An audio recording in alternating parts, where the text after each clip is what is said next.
Welcome to Pouring Takes. I'm Charlie Van. And I am Rayya. Be sure to find all of our channels at our website, pouringtakes.com. You'll be able to subscribe to our YouTube, our Spotify, our Apple Podcast, as well as all of our socials all in one place. Because, Charlie, we are now everywhere. We are everywhere. Speaking of being everywhere, where are we today? We are back at Bryan Street Tavern right here in Dallas, and it is Texas Tuesday, or, well, half off Texas drafts, which we're having here tonight. We just celebrated Texas Independence Day. We did. On Saturday. We did. Happy Texas Independence Day. Remember the Alamo. Whatever. Remember the Alamo. Remember our Texas teams here. So here we are. So Texas drafts, and we are both drinking Blood and Honey Revolver out of Granbury, Texas. Actually, this was always one of my big go-tos. Still love it. Still a big fan of it. Me too. Definitely. I think I had my first Revolver, I want to say in like, my first Blood and Honey back in like 2015. I was at like 54th Street Draft House out in like Las Colinas. That's a pretty descriptive memory. Well, because it was like a work dinner. Oh. And somebody was like, if you like Texas beers, you should really try this one. It has a higher alcohol percentage, and I think you'll really like it. And then I drank like 4 of them. Ooh, there you go. Well, it is the lucky number 7%, but it does drink lighter than Lucky that. number And it's very... 7. Oh, there you go. So you knew you were going to have a 7% beer tonight. Yes, so. you know what? Angel numbers say so. Yes. Well, it is very, very tasty, very easy to drink.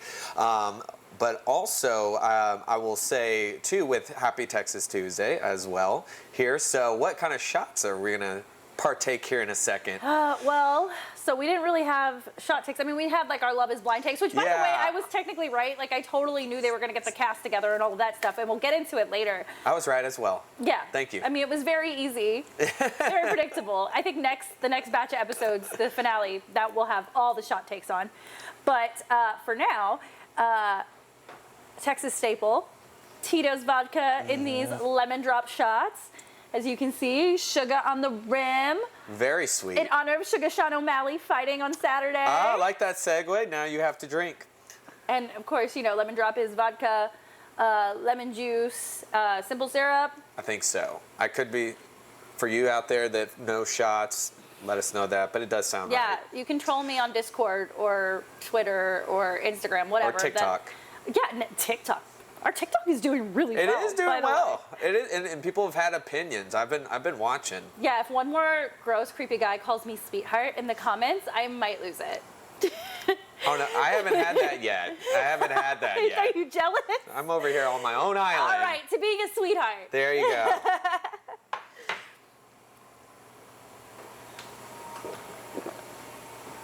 That is sweet, but it's nice. It's not overbearing.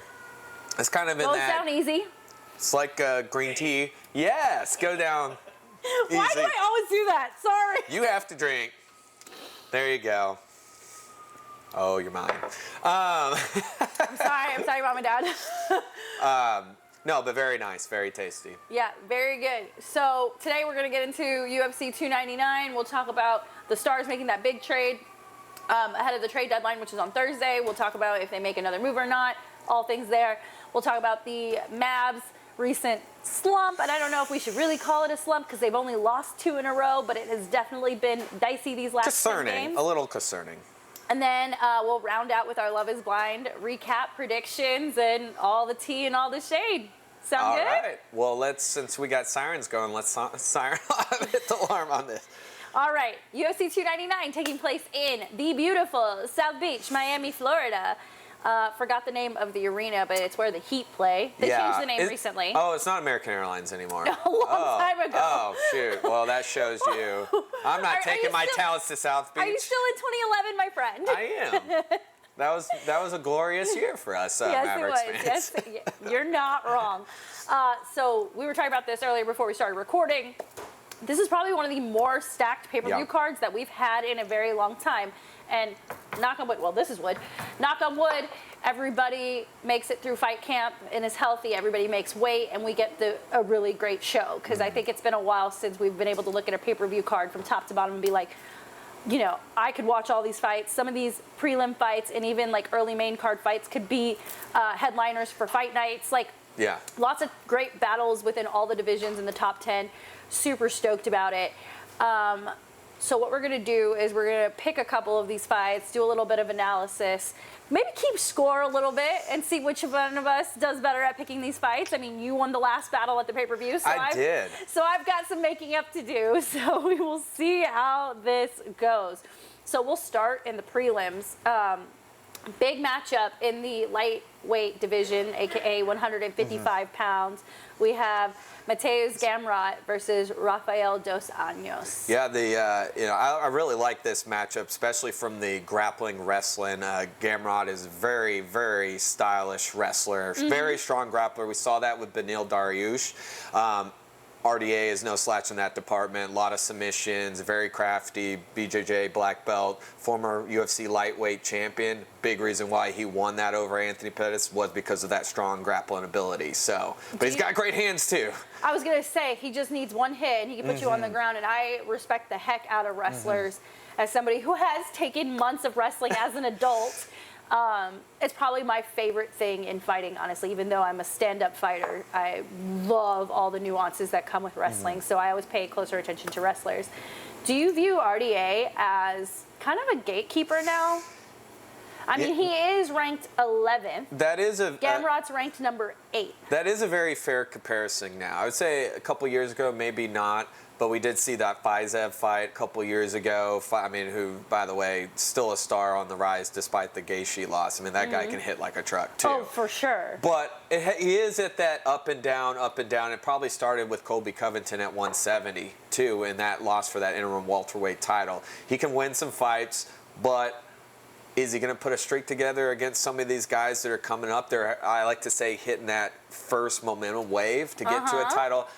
I'm not sure. Never can count him out, but I don't think it's an unfair assessment. I feel like the lightweight division is like low-key on the rise. Like there's a lot of like sneaky good fighters. I know we have Dustin Poirier and Benoit Saint-Denis later, but there's like a lot of potential in that division. So I have a hard time believing that RDA can make another run in the 11th spot.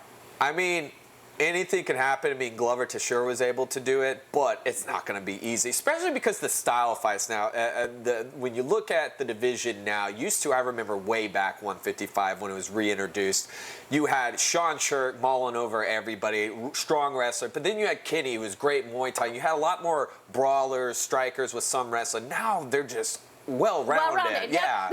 And so when RDA first came about, he was one of those guys that was just really that strong wrestler grappler that developed that power.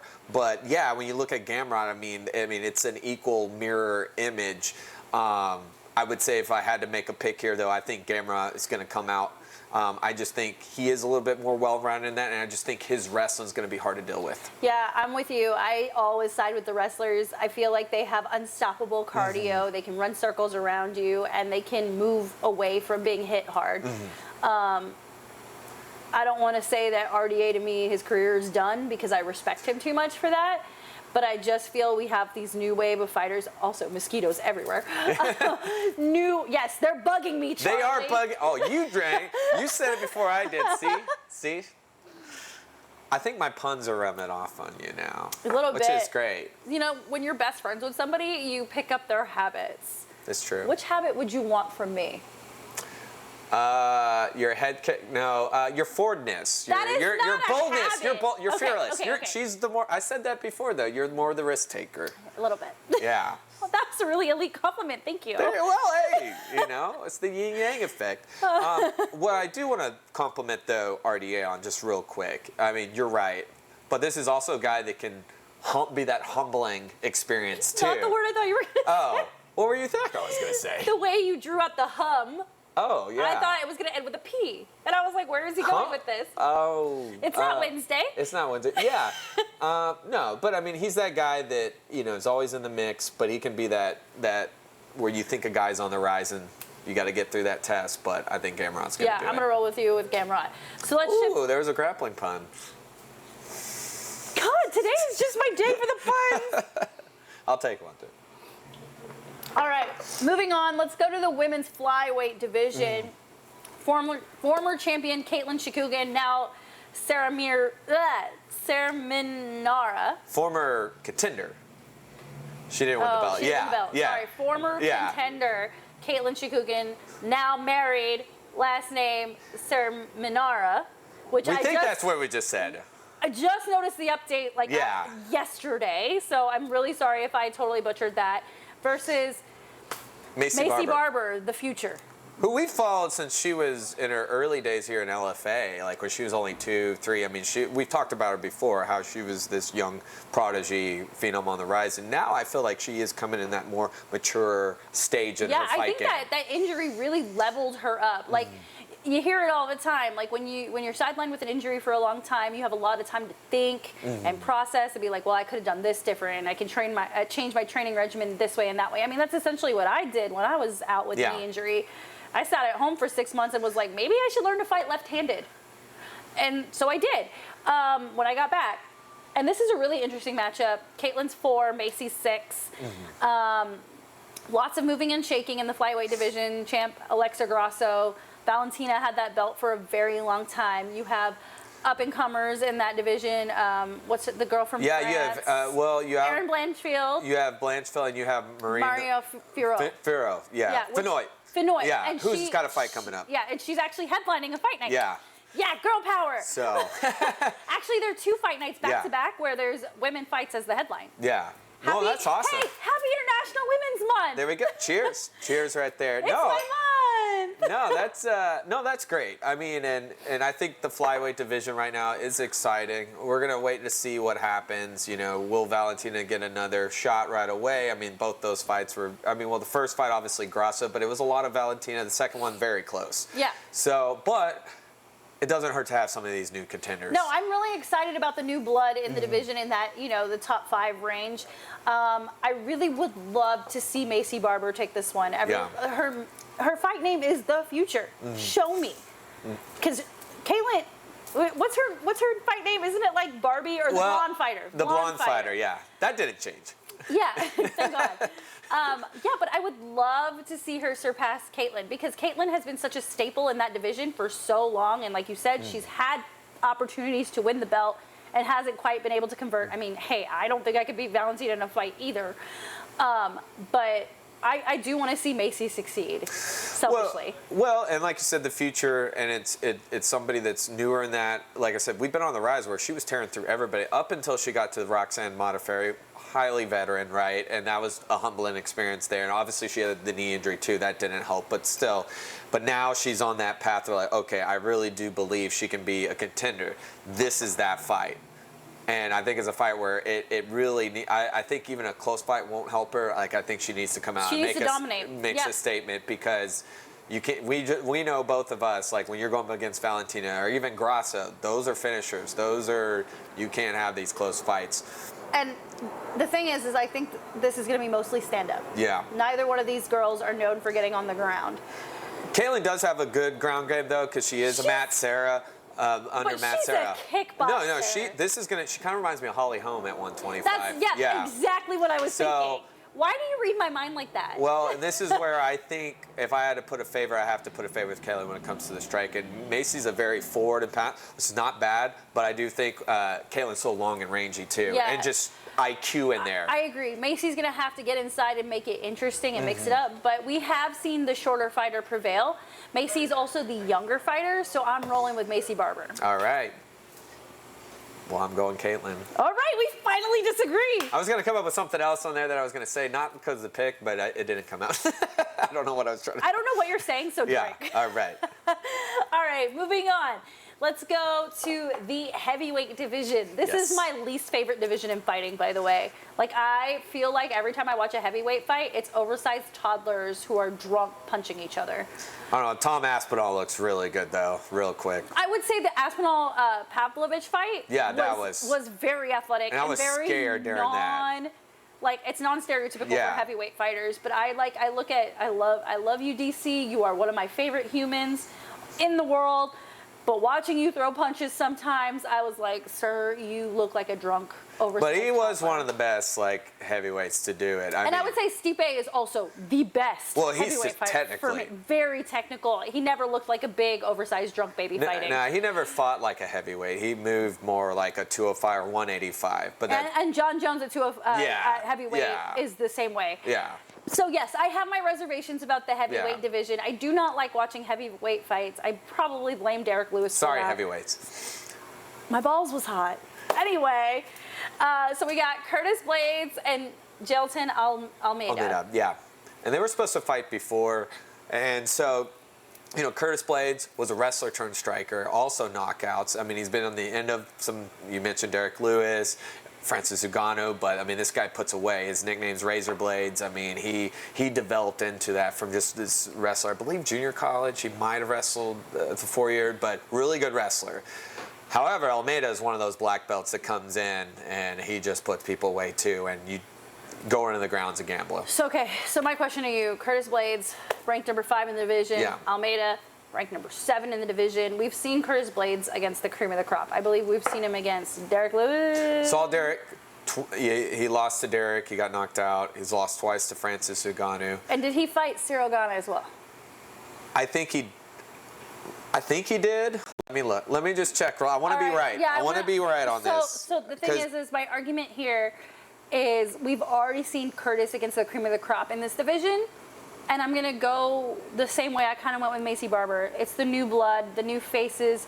I want somebody to, you know, I want someone's career to take off on Saturday night.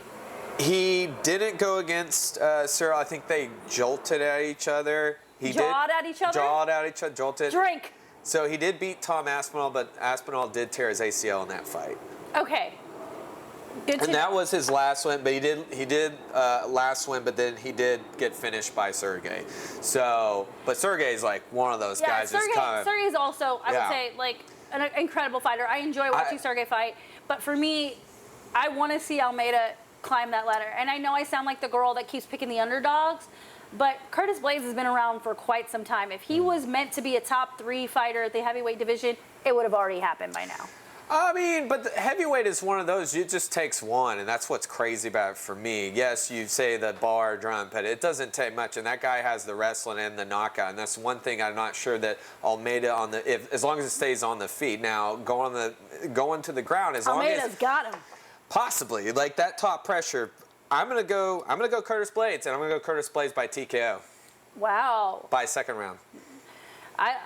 To me, I feel like heavyweights, either it's like a first round knockout or it goes to decision where both guys are bent over huffing and puffing and again complaining that their balls was hot. But I mean, right now though, I think it's such a good mix though. I mean, if Almeida wins, I think it is good. It's someone new.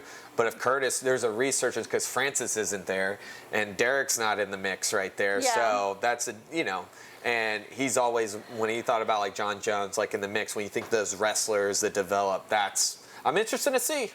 Yeah, like I said, I've been begging the MMA gods for a star. Mm-hmm. I want someone that just has that moment in the octagon that goes viral, that everyone catches on and is like, I want to be a fan of that guy. I'm going to watch that guy. I'm going to watch more fights. Yeah. We need that in the UFC. And this card, top to bottom, has the potential to really launch someone's career. I know I went on a tangent. No, it's a star making, and it's a lot of must-win scenarios. Yeah. I think for Curtis, this is a must-win. I agree. Same with, even with Caitlin, going back to Caitlin, that's more of a must-win. For her to stay in the mix for another title shot, for sure. Yeah. It's a really big deal if she beats Macy. I totally. And we're about to get the main card, which there's a couple must-wins.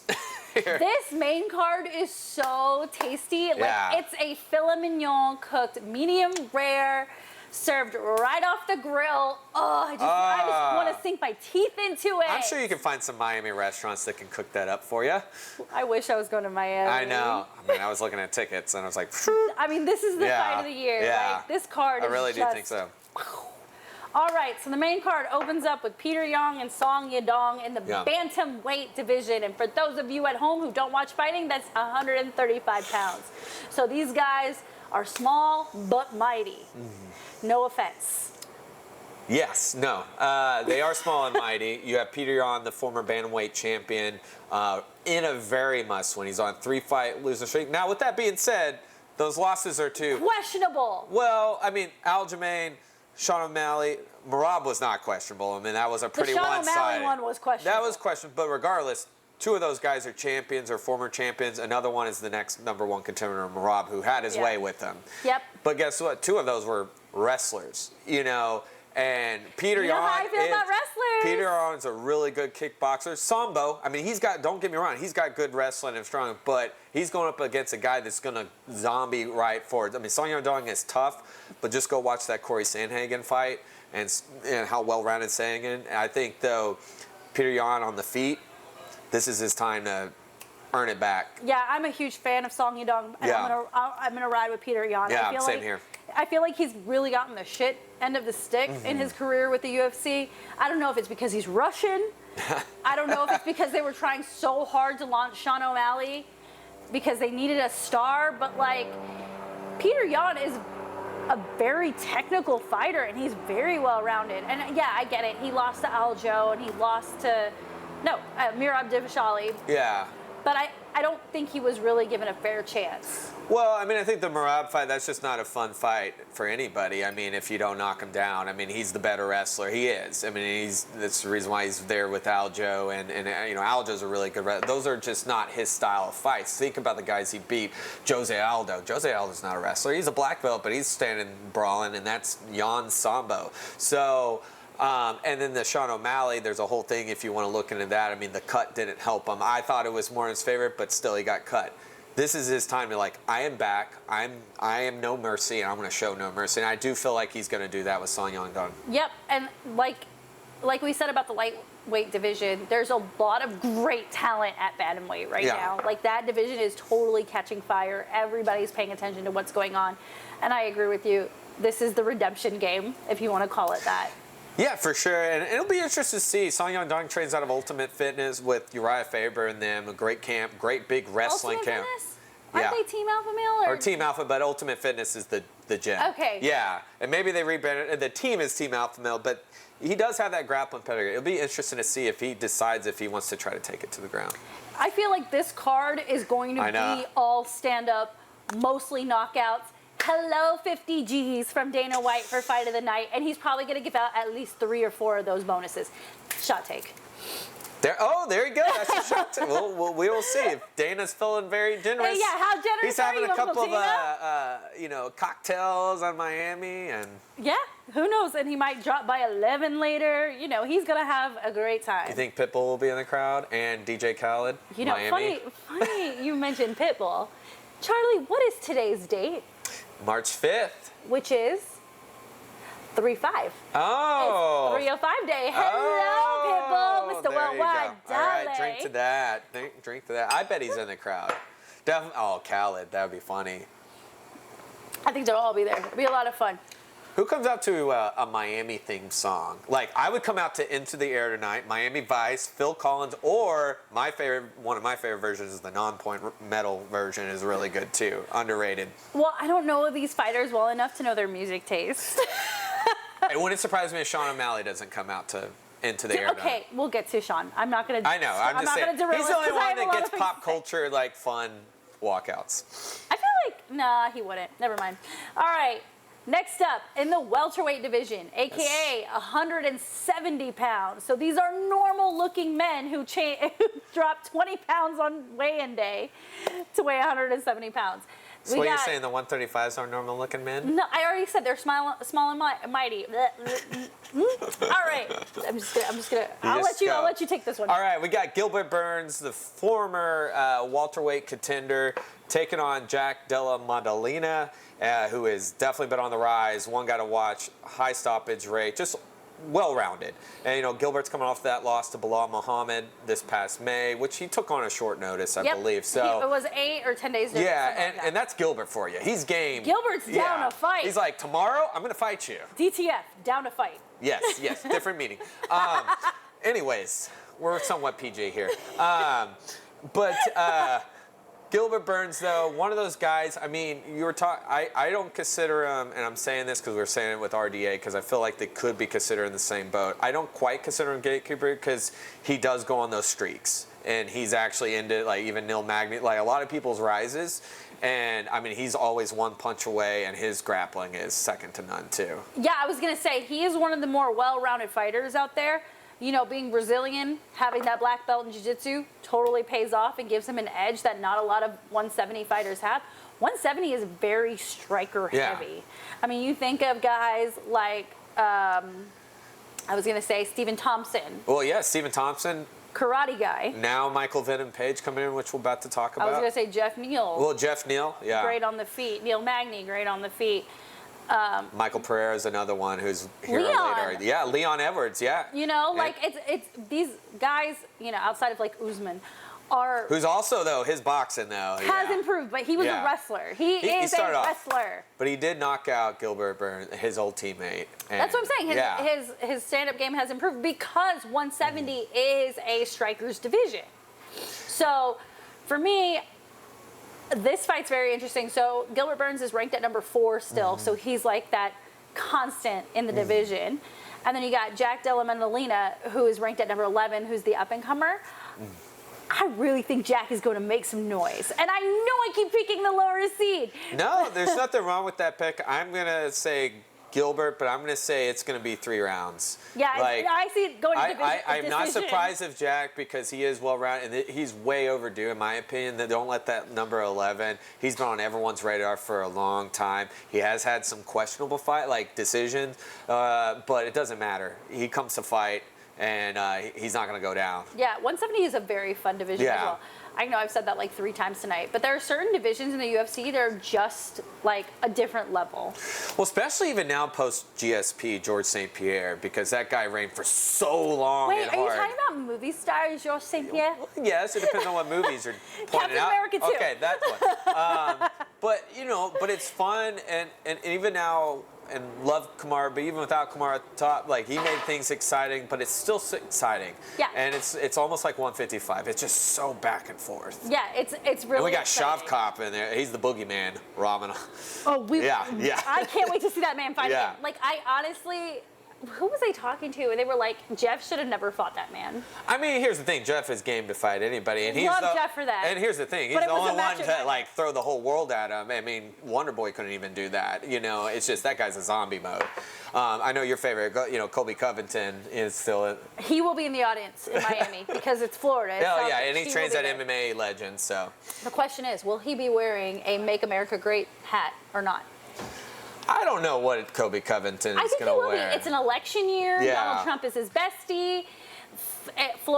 Miami is his backyard. I think he's going to be like obscenely over the top patriot Colby Covington in that audience. I wouldn't mind him facing the winner of this fight of Gilbert and Jack. That's not a bad Especially idea. if Gilbert, because you had Gilbert's coming from Sanford MMA Club. Those are rivals against MMA legends. Rivals. We went that Texas beer is really getting to you. Yeah, I'm becoming real Texas.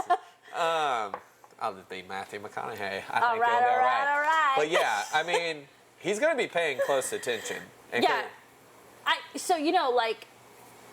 Sometimes when it comes to Colby Covington, I don't think he wants to be in the octagon anymore.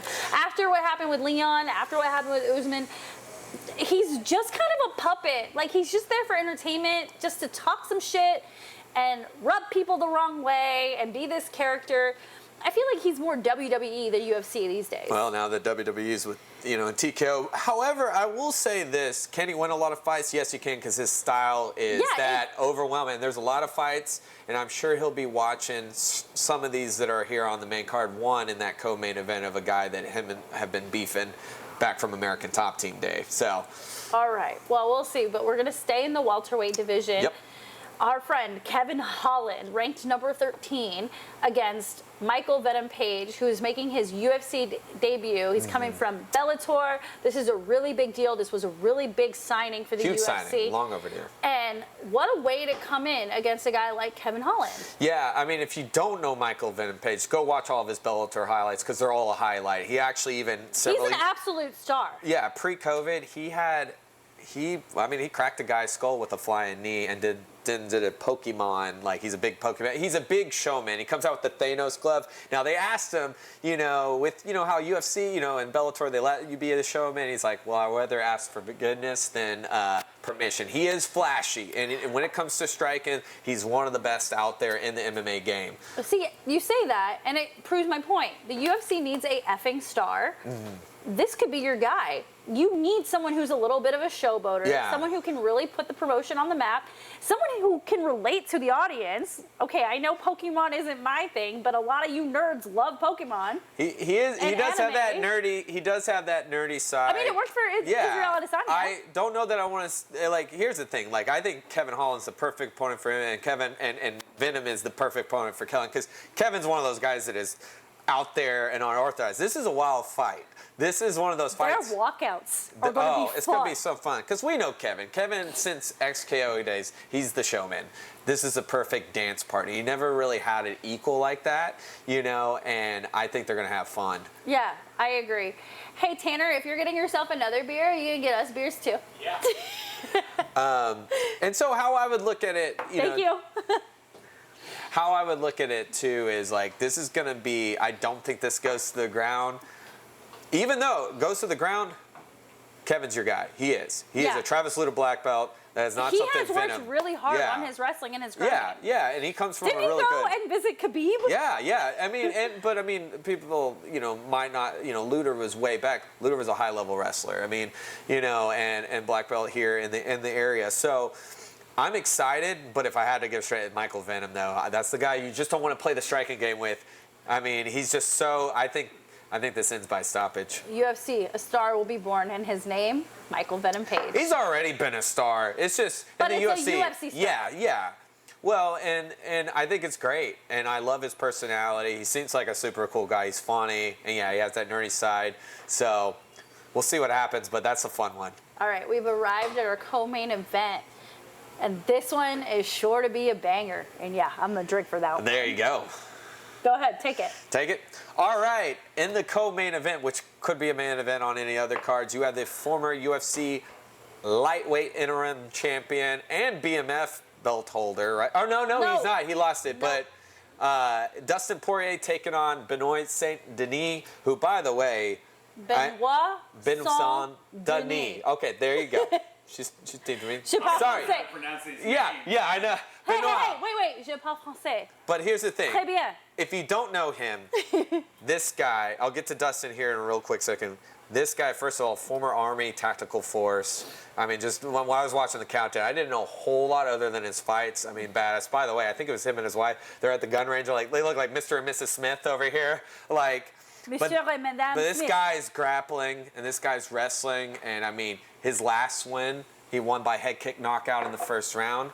And half his wins by submission. I mean, this guy is, when I talk about that first wave momentum, what we just saw Ilia Topuria went on, this is this guy. And this guy's been avoidable. You sound very excited for this Frenchman. Well, I'm excited because if there's anyone you're going to have him test, Dustin Poirier is that guy. And this is a must-win for Dustin Poirier. He's coming off that head kick loss to Justin Gaethje back in July. At least he's had some time. But he contemplated retiring after that fight. Well, that's a dangerous head kick. And, he's had some losses. He's had those wins. What's dangerous about fighting a guy like this is he is looking to make a name. And we just saw that with Ilia. And we even seen it on the Sean O'Malley path. And one thing, I love Dustin. One thing that concerns me, a lot of his losses, the grappling. Yeah. And this guy is a beast. Yeah, Dustin Poirier is definitely the kind of guy that's going to stand and bang and try to get you with the cross over the top or whatever it is, or break your leg like he did to Conor McGregor. I mean, you never want to count out Dustin. He's super durable. He's a machine. He could take. And there's a reason why he's been top 3 in this division for so long. But is it a dangerous fight? Yes, it is. Absolutely. And kudos to him for even taking this fight. Because even though Benoit is rated number 12, that shows how high the UFC puts him. Yeah. Because the guy he's not a household name yet, but he puts people away. All of his last fights, all first, second, just submission, TKO, head kick, knockout. All right. So my question to you is, if Dustin Poirier loses this fight, does he A, retire, or B, become the lightweight gatekeeper You know, I would like him to go back up to 170. I think he looks way better. I think he looks way better. I mean, if Diaz comes back, that's a fight I want to see. That's a fight that should have happened back in 2018. Oh my God! Don't start talking about Nate Diaz. I cannot stand. Thank you so much. Thank you. Again, Bryan Street Tavern. What's your name? Spoiled. What's your name again? Zach. Everyone say hello to Zach. Zach. Thank you, Zach. You're awesome.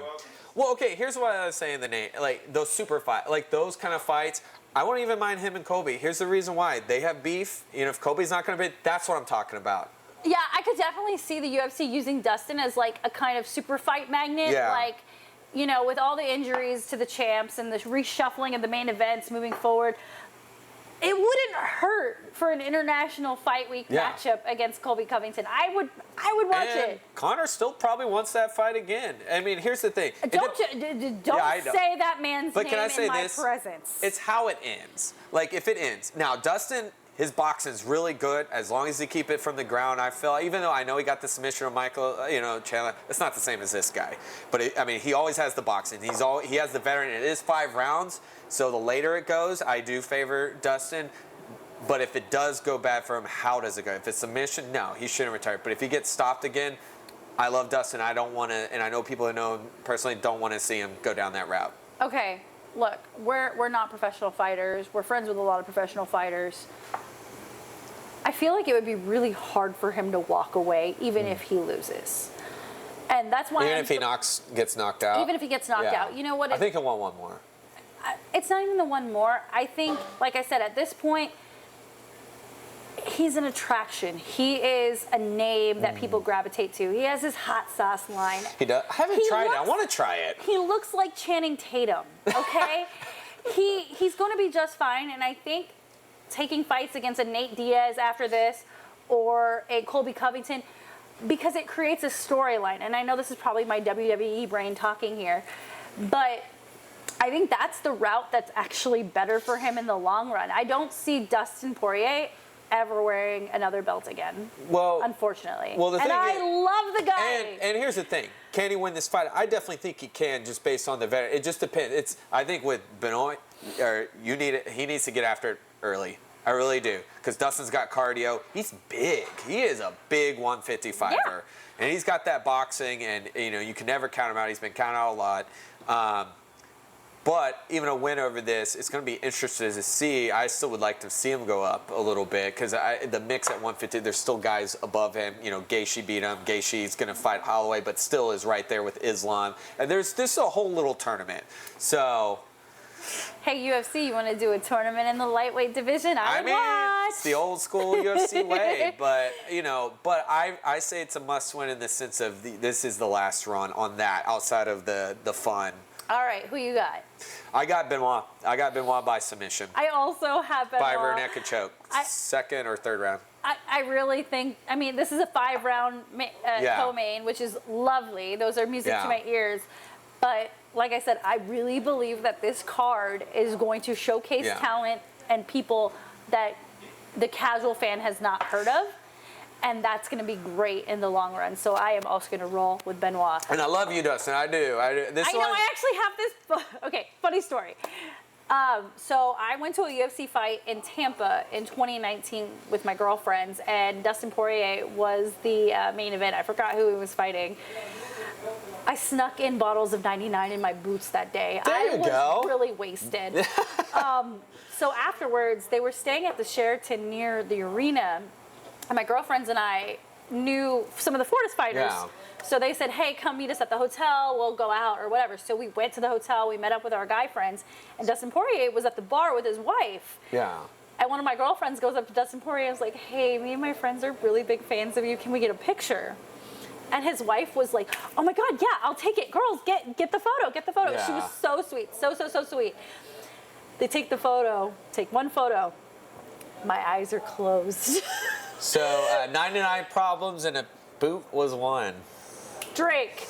But I could not post the photo. I'm so upset about it because. Jolie. Yeah, and this pain. And he was so nice about it too. Like he's just a nice human. I rarely pick against. I rarely do, because I'm a fan of him, and I think his style. I just think this style of person, like, I don't know. Like, I've been watching Ilya, I've been watching these guys, and it's at that first wave momentum, and the guy's 28. I mean, it's his time. It's his time. All right. I feel like we've been talking about UFC forever. We've finally arrived at It's a lot of main UFC, event. though. We got Sugar Sean O'Malley versus Marlon Vera for the bantamweight champion. Real quick before we get into this, that same night I met Dustin Poirier, I also met Chito Vera. There you go. Because he was also on that Tampa card. And he was there with all of his coaches at the bar, and he was so friendly and so outgoing, and not in the icky, creepy way, because I'm there with a bunch of girls. He was like, I'm Chito Vera. I fought tonight. I won. I'm so proud of myself. I worked so hard. This is my coach. Like, he was giving, like, everybody all this credit for his success. Yeah. And he was like, let's have a drink. Like, he was just, like, so authentically happy. And then I started following him on Instagram. He's got like 5 kids. Yeah. Like, he's like fully dad of the year. And he's been with his wife since they were kids. Like, Yes. they started dating officially in high school. Yeah. But like they've known each other since he like 4th also- grade. And one of his kids also has special needs. Yeah. And I just think it's just so beautiful. Like, he's such a like great human authentically. And he's funny, and I became a fan of Chito, not just his fighting style. He actually walked out a couple times to Kashmir, Led Zeppelin. For your Led Zeppelin fans, one of my favorite bands of all time. Very nice. So I thought that was cool. Actually, rarely do people walk out to that. But no, I mean, his style, I mean, this is a guy that's not going to keep it to the ground either. But he does have the grappling ability, but his strike, and he comes to fight. He is He's absolutely durable. electric. Yeah. That's how I would describe Chito Vera.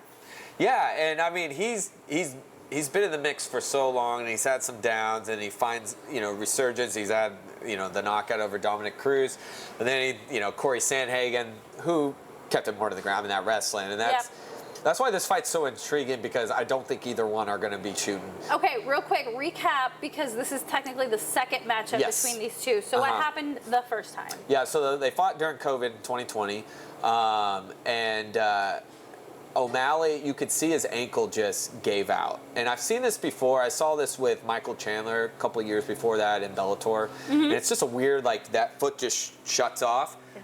And you see O'Malley stumble back. And of course, I mean, Vera did what he needed to do, took advantage, and got the stoppage. That's what, obviously O'Malley's going to talk like it wasn't lost. Still a loss. You couldn't, it sucks that it happened like that, because the fight didn't last very long. It was in the first round. I wanted to see a lot more. But it is what it is. Vera did what he needed to do, and he got the stoppage, and yeah. How do we feel about Sean O'Malley wearing pink shorts? Pink shorts. Because they dropped that today. They said they made custom shorts, kind of like they did with Bryce Mitchell with the camo. That's his hair, though. I mean, he's flashy. We talked about Vin and Paige being flashy and all that. That's who O'Malley. It's the Sugar Show. I mean, he's definitely evolved since he got on the Contender Series, because it's completely night and day. He's also older now, and this is his brand. I mean, this is just who he is. So it's funny you mentioned that, because I was gonna take that from like a PR marketing standpoint. The fact that they gave him the pink shorts, they're like building this persona, they're building this identity, they're building a character for people to fall in love with. And as much as I don't like Sean O'Malley as a fighter, I feel like he's very questionable in a lot of sense. I think this is a brilliant PR and marketing strategy. There are certain nuances that they're putting on him that remind me of when Conor McGregor first started getting hot in the UFC. They're really trying to figure out who is going to be the face of the league, the promotion. And I think giving Sean those pink shorts kind of propels him. Well, outside of the parallel, I mean, I go back way before that, Chuck Liddell and the Mohawk. Like, everyone associated MMA with Chuck Liddell. Yeah. And then you also had Tito Ortiz. I mean, he had the flame trunks, the blonde hair, attitude. Then Rampage. Honestly, I saw the pink shorts, and I kind of want them, and I hate myself so there you for go. wanting them. You got Sugar Sean. You got a new fan right here. I'm a fan of the shorts. Well, here's the thing. He does have the person, but you can't deny the skill either. The striking, the accuracy is there. It is there. It is there. Okay, does that mean you're rolling with Sugar Sean? I actually do think Sugar Sean wins this fight by second or third round. Really? I like Cheeto, but I haven't seen anything in his game that I'm like, is that accurate? And and I think the difference is Sean has evolved completely since that last fight. I mean, he's only getting better. We talk about Macy, we talk about that. He's one of those young guys that got pushed pretty soon. Comes out of a great camp in MMA lab, and even with the wrestling prowess, that if you know that gym. But you can't sleep on Cheeto for sure. But there's things that Corey exposed in Cheeto in that fight that I think, I mean, just outside of the wrestling, that I think that Sean just has speed. But I want it to be a 5-round banger. You know, this is really going to hurt my feelings. And as much as I love Cheeto Vera as a person, Yeah. as much as I love him as a fighter, it's Sugar Sean time. Hang on, Yeah, I'm sorry. not done. I'm not done, I Rocky. got excited. You and your Rocky shirt. There we go. I'm not done. Dun, dun, dun. I'm not done. Sean O'Malley is definitely the more well-rounded fighter. And in my experience, it's really hard to beat the same person twice, even though there were some extenuating circumstances Yes. round one. But I think Sugar Sean gets his revenge, and I think he retains. And I really think he is going to be not just the face of the bantamweight division, but the face of the UFC for quite some time. And that's what we all need. However, if this shit goes to decision and Sean O'Malley gets the win via decision, I'm not convinced. Well, I need a round 3 if that's the case. I think, Depending on how the fight goes, obviously. Yeah. Well, I mean, not trying to jump ahead. I mean, there's a lot of interesting matchups. I mean, even Merab, and like Merab is one. If he gets a hold of you and you go flying like that, and what I saw in that Jan fight, that's a guy that's not going to let up, and he is fast. You saw what nobody does that to Henry Cejudo. Nobody, and that's Olympic gold medalist. Triple C. So anything's possible with Strike, but if he takes him on an airline flight, anything can happen. At the same time, Drink. Yes. Here we go. I didn't like that one. At the same, well, he sends them flying. Is it a Spirit Airlines or like an American Airlines? Well, it depends on how the fight turns out. I feel like that. Yeah, it's Boeing. Anyways, but Sean, though, I mean, just like if you keep it standing, this is a guy you don't. The only guy that I think can come close to him at 135 is Corey Sandhagen. But we got to see what happens there. We got to see what happens. But we're both agreeing Sean Yeah, O'Malley. we're going to roll with Sean O'Malley, and I hate myself for it. But are you going decision or stoppage? Stoppage. I Yeah, think I'm it's going to be very convincing. Like I said, if it goes to decision, it should be Marlon Vera. I don't think it'll be right away. I mean, Marlon's very tough. But, I mean, I just think that, his striking speed. No, Sean's going to light Miami and the rest of the world on fire, and I'm excited to see it. All right. Enough with the fighting. I know. We spent a really long time on the fighting, so let's hit these like quick headlines real quick. Let's local things real quick. Let's start with the Dallas Stars. Big trade happened literally right after we got off our recording last week. I know. So the Stars traded for Chris Tanev and literally didn't give up anything. It's a very smart trade. Very great trade. Very fiscally responsible trade. Yeah. Didn't sell the house, but looked for a guy that they can insert in the lineup who could make a difference on the defensive end, which is what we were talking about. A guy that's, smart defensively, who can hit some people. I believe his plus minus is plus 16. Yeah. So that's going to help us. Given how these last couple games have gone, we've seen kind of a slump.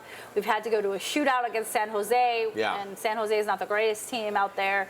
We do play San Jose again tonight, where Chris Tanev is allegedly supposed to make his debut if his flight gets there on time. Well, this guy, let's talk about how first trying to get him visa at so first. I actually looked this up. When a Canadian team trades with an American team, there is a larger window for processing because of immigration. Really?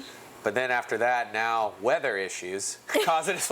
We just want this guy to come here and play. Like, we need the defensive help. In due time. Yes. Right? Maybe by the playoffs. We'll see him. It's going to be more like, the Kings game. Yeah.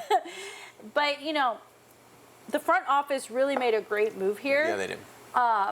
Knowing that we're having a hard time hanging on to leads, we're kind of also in a scoring deficit, and I think it's because our offensive players are playing too much defense. Yeah. I feel like Rupe Hintz, Josh Robertson, they're all having a really hard time doing both. So I saw this stat the other day, and the Stars were top 5 per month in goals scored until February. Wow. They were 13th in February. So we need to take that pressure off our front three, essentially. And I'm hoping bringing in this guy will relieve some pain. However, trade deadline's not till Thursday. Do you see the Stars possibly making one more move? And if they were to, what kind of player do you think they're going to bring in? If they lose tonight, yes, because they're right there. They really are. We right actually there. are behind Winnipeg in the standings in our division. Yeah. Which really hurts my feelings. Yeah, because we're right there. Okay. We were holding it. Before we move on, so a little anecdote about Winnipeg, the Jets. They are so good. Can't fill the arena. Yeah. People in Winnipeg don't give an F about their hockey team to the point where they're considering moving. That's crazy. How are we behind a team with no fans? And that is really crazy because, I mean, last year they were in the playoff. Like, I feel like that for so long, like, just from what I've been following in season, there was that. And your team is right in the hunt. I mean, they play very exciting hockey. They're a fast team. They're a fun team. Can't get anybody in the arena. Wow.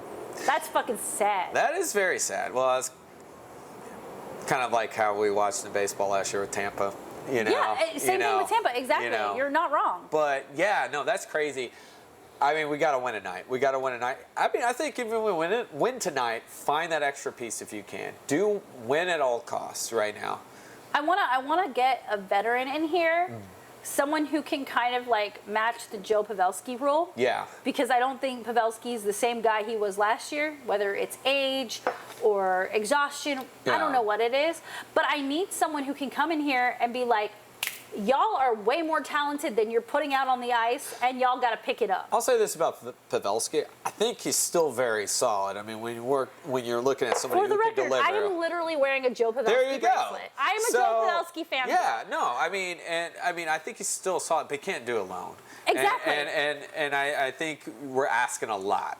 And so, and that you can wear him down real quick. So yeah, no, I agree. Get another veteran. I think no matter what the result tonight, if you can make one more splash, why not do it? Because this team is so close to being a very, very true contender. I mean, again, we were games away from being in the Stanley Cup Finals last year. Yeah. You know, you can say Vegas is literally this much better than us because they beat us in overtime. Like it's not like we rolled over in that series, and right? I kind of felt like the Panthers are a good stylistic matchup for us, to be honest, the way they played. Well, we're going to see the Panthers in 2 weeks, I believe. Yeah.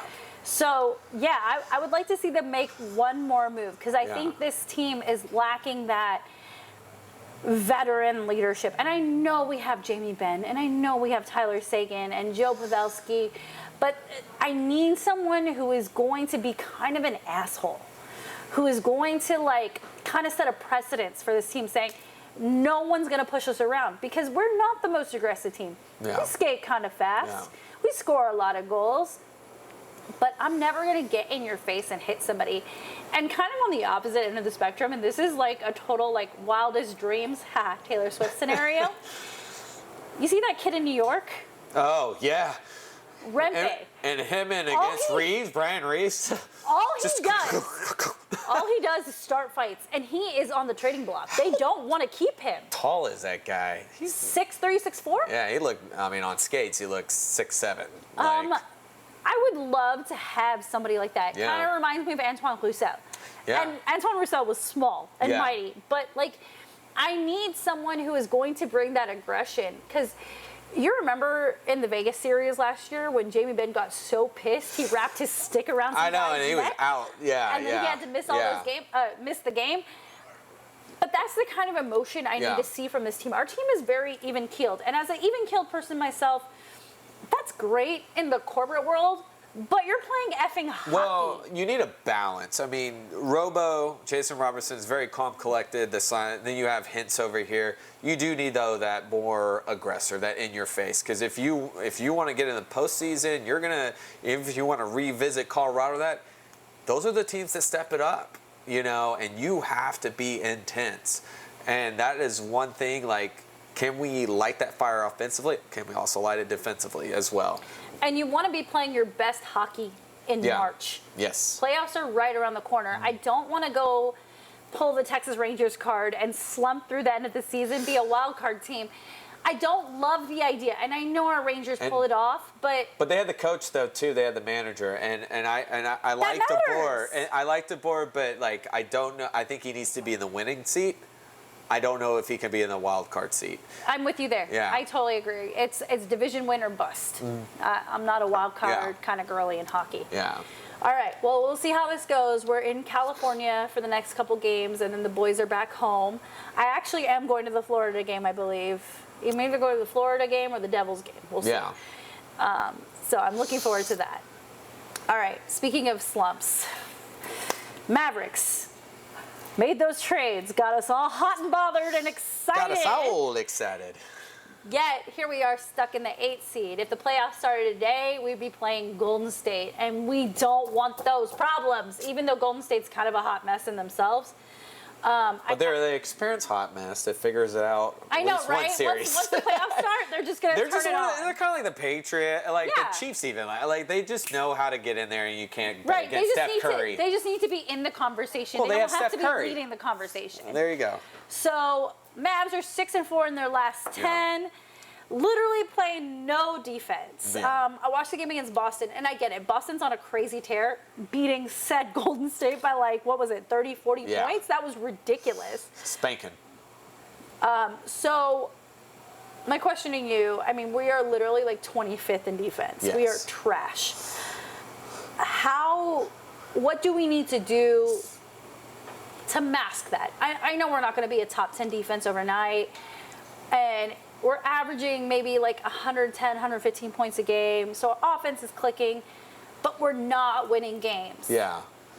What needs to change? Well, I don't want to take away from, necessarily other shows I've watched, but I feel like they've hit the nail on the head. Just be freaking aggressive. Just leave it the freak out there, I feel like they just kind of fade out. Like there is no heart there when they need to bring it down the other court. There's no intensity. Like offensively, I'm like, okay, you can do it, but you got to answer back.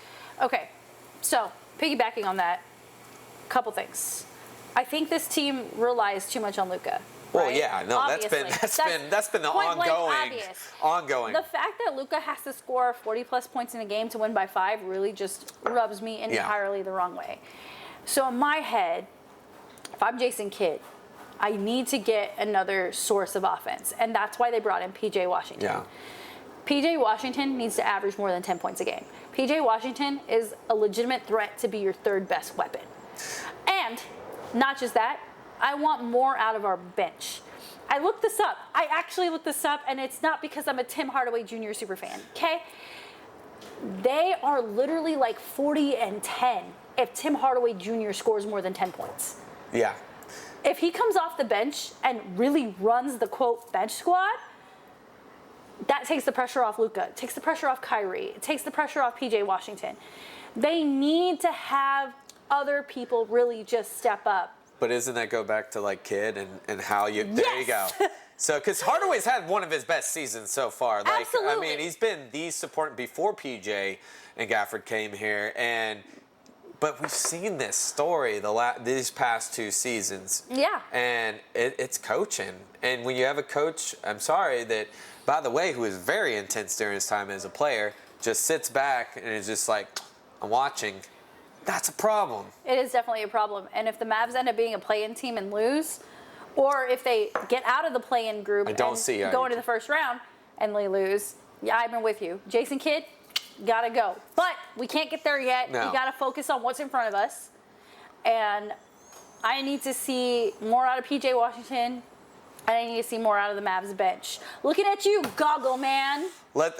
Your favorite, Devin Powell. Devin? Dwight. Oh, Drake. There we go. That's his alter ego. You think Devin wears goggles? I feel like Devin would be What would Devin? Let's make up Devin Powell. Devin would be really sexy and cool. Do you think he has? And he wouldn't flail his arms everywhere. He wouldn't. He'd be like, "Oh, there's a rebound. Got it." He wouldn't be like. Wouldn't it be funny if Dwight comes out? That is his alter. That's his he goes out and I'm Devin Powell. Let's go to Bottle Blonde and find out. Is he always out Bottle Blonde? I don't know, but let's find out. There are a lot of local athletes that are there. All right, so now let's hit my favorite part of the show. Love is Blind dropped 2 episodes last week. They will be dropping the finale tomorrow. What are we gonna do? What do you mean, what are we gonna do? Well, it's wrapping up. We're gonna find another reality TV show I know. to be obsessed with. We need to. Well, you know, Trevor is gonna be on the next season of Perfect Match. Oh, when is that? Summertime? Summertime. Oh, that's right. That's right. All right. Love is Blind. Love is Blind, episodes 10 and 11. Man, these people are just so problematic. Woo! But we can't stop. Didn't we overshoot? We're like, this is so great, and then we're like, oh, the train has left the tracks. They all need therapy. Yeah. No, I mean, Amy and Johnny's probably the only one that I'm like, okay, they're close to be good enough. We'll see. Yeah, but they're not like Lauren and Cameron. No, but I mean, No they're one still, can be they're Lauren and still Cameron. fun. I mean, I loved her parents and like everything. Let's just say they are the most watchable out of like as far as likable. Okay, couple. likable. Yes. Yeah, likable. All right. Well, let's start here. Yeah. AD and Clay never see each other. Kind of weird, right? Yeah, their schedule. I mean, like for post pod. Even like the barbecue, they showed up separately. And she was like, yeah, Clay will be here. Clay will be here. Like she didn't care. Yeah. She was just like, this is my life now. I don't know. I know she's gonna walk down the aisle. They showed her veil that said "Till death do us part" or whatever. I don't know. I feel like they're like a showmance at this point because like they literally can't be on camera together. Like what is this? And he's there like for 2 seconds, and just even the reactions between both sides of the family. To me, I mean, I love what her mom said and that, but you can kind of also tell like she's kind of on the like, I don't know about but this no, guy. her mom was like, "This is sus as fuck." Yeah, this is suspect. So I told you I don't like it. And I didn't like his comments about, oh, I'm going to potentially cheat. Well, you're making that potential decision, buddy. You shouldn't be in this relationship. And I get you guys are both busy, but the and fact you're that on reality TV, Yeah. you have to portray a certain image and blah blah blah blah.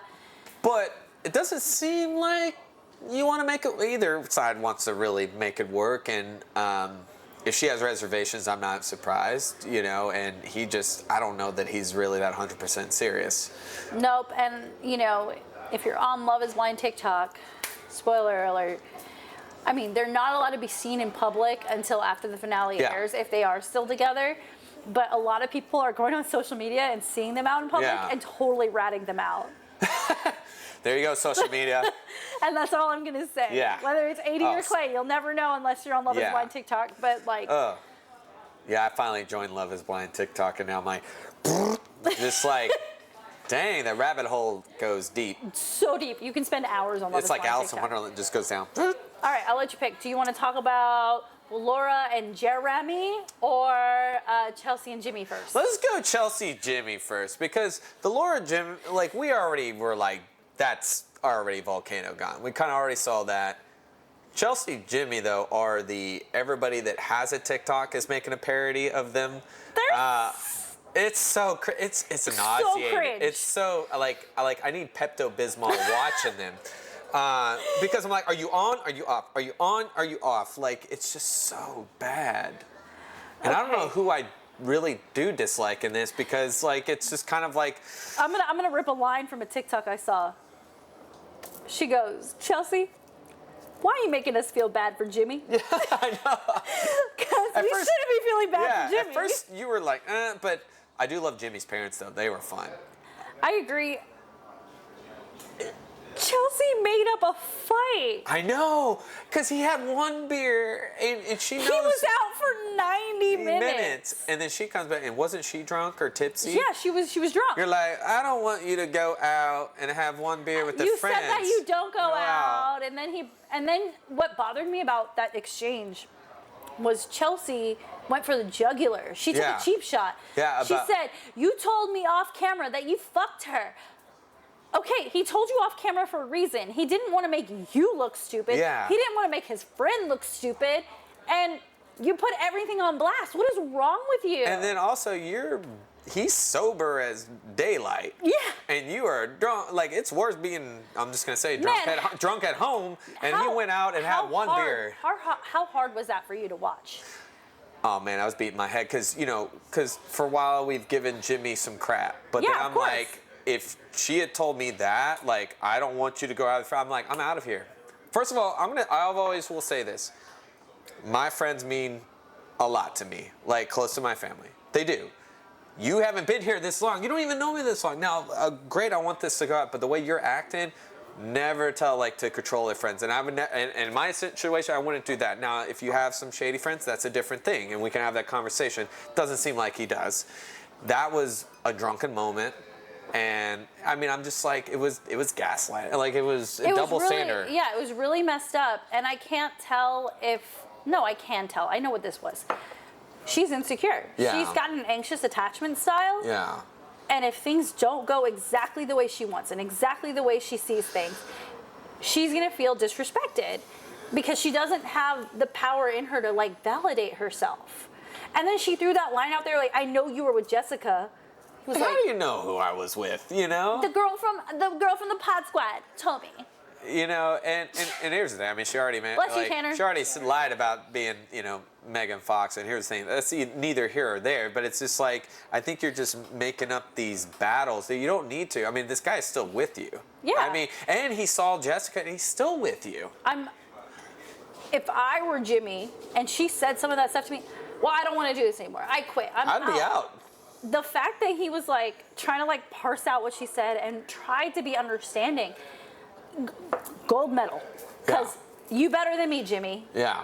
Like, I'd be like, yeah, okay, you don't want to be with me? That's cool. I'm just going to go sleep at my apartment. I'm kind of team Jimmy right now. I'm kind of like, dude, like, I don't think he's perfect by any means, but he's trying to make it work, and there's these little fights that don't need to happen. He still chose you. She betrayed your trust on camera. Yeah. That's the part huge. I can't get over. Yeah.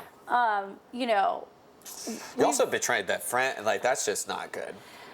Okay, but this brings up a really interesting topic. And you and I being best friends, guy-girl best friends. Yeah. 1000% platonic. Yeah. But you kind of know my history. Yeah. Right? They're guy friends that I have had, that I am still friends with, that I've had relations with. Yeah. Right? Like, how do you draw the line when that person's now in a serious committed relationship and you say, all right, that's okay, or maybe you should cut that off? What's your thought there? Well, and maybe I just think different. Like I said, I'm always there for my friends. Like, until it's not good, until it's toxic, then yeah. But I mean, at the end of the day, I'm not going to tell you how to feel, right? Right, but it's like the jealousy thing from the partner, right? Oh, so, well, like, yeah. what I'm saying is, like, you know me, I've done some stuff in my past, and I've been in serious relationships. You've met a slew of boyfriends over the course of our friendship. Knowing that social media looked all knowing that they've hung Deep out, dive. knowing that they've hung out with guys that I've interacted with in inappropriate ways. For Chelsea to feel that level of insecurity, right? Was that warranted, not warranted? What's your opinion there? I mean, here's how I feel. Like, he was honest with her. Kudos. Completely honest. Because that's not an easy conversation. That's not an easy conversation, but he was like, the past is the past. We do things. But obviously, like, he still chose her. Like, right. And like, if he was into that person, he ain't on Love is Blind. Right. Well, I don't know, because this season, apparently people had sneaking numbers. But no, he wasn't. It happens. And sometimes you do these things to figure out, is there something, or is it just that? And then you can go on to be friends, which I think is even greater. Like, I'm saying greater, just like, okay, you can build that from that. Someone who has been in Jimmy's shoes. Yeah. Like Jimmy Choos. That would be fun to be in. There you go. But as someone who has felt the things Jimmy has felt, who's experienced the things Jimmy has felt, there's a reason why those guys are just my friends. Yeah. And even then, I have very strict boundaries with said friends. Like, they're not around all the time. They're here from time to time. Like, I'm never going to put my significant other in a situation where he feels uncomfortable. The fact that, like, Jimmy, like, introduced these two girls as his two best friends, I probably wouldn't have done that, but I Yeah. would have been open with my significant other being like, hey, I had relations with this friend and this friend, but they're not going to be around if you're not comfortable with Yeah. it. Like, that's the way I would have handled it if I were Jimmy. Yeah, I mean, you set boundaries, but it's not like, I don't know, but from what I could tell, he went out seeking that. He went out to celebrate was it a birthday or a... Yeah, I mean, this is separate. Yeah, very no, I separate get from the that. conversation, But, yeah. but I'm just saying, like, and it just was a kill switch, like a flip switch for her. Yeah, it was a trigger. And then brings up all that off camera that has nothing to do with anybody that's in this cast. Yeah, You I know. definitely think Chelsea was in the wrong. I don't think she should have jumped on Jimmy the way she did. But I do understand why she did what she did. And I feel like it comes from a place of like she doesn't have a way of internally like validating herself. It's the insecurity. Yeah, and then she was drinking too. On top of that, you know. And drinking magnifies everything. It does. It does a lot. So yeah. I mean, it's just. But the whole ongoing, they're so back and forth, back and forth, back and forth. You got whiplash from this emotional roller coaster. It's a lot. Ironic I took because tons. they went to an amusement park for their final date. I could not do that. I'd be like, unless it was a log wide and we're gonna make a splash. Drink. All right. Last couple. Jeremy and Laura. So in the last episode, they left us on a cliffhanger. Laura essentially accused Jeremy of cheating with Sarah Ann. And then this barbecue happens, and we find out that Laura and Jeremy have not spoken since that moment. We find out that Jeremy tried to send her flowers. Yeah. But also packed up all her shit. Yeah, that's kind of crazy. I'm gonna be honest. If someone just packed up my shit, I'm like, "What did you touch, by the way?" Like is what? it all What's there? Why are is you it on touching my box? stuff? Like, Yeah. I mean, I'm not OCD, but I'm also like, "What did you like?" Because routine. But yeah, that was kind of. He was already over. Not Team Jeremy, even though. Team Jerry, my mom, like she said, like, She right, put him yeah, in a place. It's like if I I was love her, Mom. I was like, I don't know. Like the parents on here have been 100%, but yeah, I mean the guy definitely dickish, and Lauren has every right to feel. Laura has every right to feel how she is, and man, she did not. I mean, she went all after him. Kudos to her. Yeah. I have been in that situation. I have had friends in that situation that just couldn't lay down the law and be like, no. She laid down the whole law book.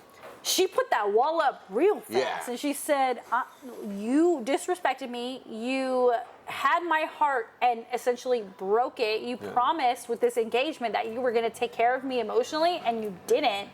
So for those reasons, I'm out. That's essentially what she told him in that conversation by the lake. And his reaction was so like, I don't give a fuck. Because he already knew who he wanted and who he probably should have picked in the he pod. left the door open.